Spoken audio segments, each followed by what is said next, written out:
আজ কী রান্না করেছে তোমার মা? মাইমুনা মিষ্টি হেসে জবাব দিল, শীতল করলা ভাজি, টক দিয়ে ঘন ডাল আর শিং মাছ আলু দিয়ে ঝোল। আলাউদ্দিনের ঠোঁটের কোণে হাসির রেখা দেখা দিল।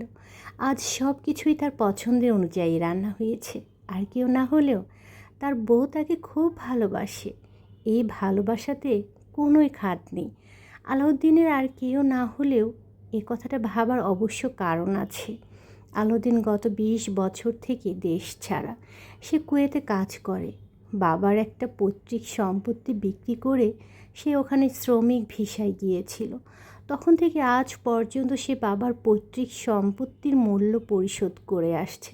তবে অবাক হলেও সত্য, গত 20 বছরেও বাবার 60,000 টাকার পৈতৃক সম্পত্তির মূল্য পরিশোধ হয়নি। তার বাবা মা প্রতি মাসেই নিত্য নতুন বায়না করেন। আলাউদ্দিনরা 4 ভাই বোন। সে কুয়েতে যাওয়ার কয়েক বছর পরেই ছোট 2 বোন শিউলি এবং রেখার বেশ অবস্থাপন্ন ঘরেই বিয়ে হয়েছে। তারা এখন যে যার সংসার নিয়ে ভালো আছে। তবুও মাসে মাসে বোন দুটোকে নিয়ে বাবা মায়ের বায়নার কোনো শেষ নেই। আজ শিউলির ছোট মেয়ে অসুস্থ, তো কাল রেখার স্বামী অসুস্থ। আজ শিউলির বড় মেয়ের জন্মদিন, তো কাল রেখার বড় ছেলের ছন্নতে খাতনা। এসব নিত্য নতুন বায়না লেগেই আছে। তাছাড়া বাবা মার বয়স হয়েছে, তাদের নিত্য নতুন অসুখ লেগে আছে। বাবা মার ওষুধপত্রের জোগাড় যন্ত্র করতে মাসে অনেকগুলো টাকা বেরিয়ে যায়। এদিকে তার ছোট ভাই সেলিম তো আরেক কাঠি সরেস। গোল্ডেন A+-এর যুগে GPA 3 নিয়ে এ ছেলের শখ হয়েছে ইঞ্জিনিয়ারিং পড়ার। বাবা মাও ছেলের কথা শুনে নাচছেন। তারা এখন ছেলেকে ঢাকার কোনো বেসরকারি ইউনিভার্সিটিতে ইঞ্জিনিয়ারিং পড়াতে চান। আলাউদ্দিন এবার দেশে ফিরে সেলিমের হাবভাব দেখেই বুঝেছে এ ছেলের পড়াশোনা হবে না। কাঁধ পর্যন্ত লম্বা চুল, সেই চুল আবার উদ্ভট রং করা, কানে একটা ছিদ্র। এসব নিয়ে আর যাই হোক, ইঞ্জিনিয়ারিং পড়া যায় না।